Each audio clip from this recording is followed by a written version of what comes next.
Good morning, Victoria, and welcome, veterans. My name is Zoe, and I will be reading my essay on importance of Veterans Day.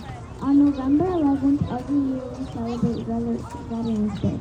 We celebrate Veterans Day to honor the men and women who fought in many wars and also lived to protect our freedom. We should all say thank you to our soldiers. We also need to make sure to honor how the people who sacrificed for us and also the families they left behind.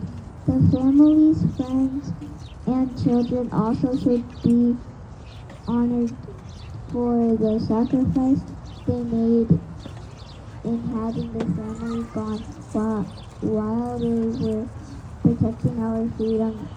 November 11th is a day we focus on freedom. We should be happy if we never had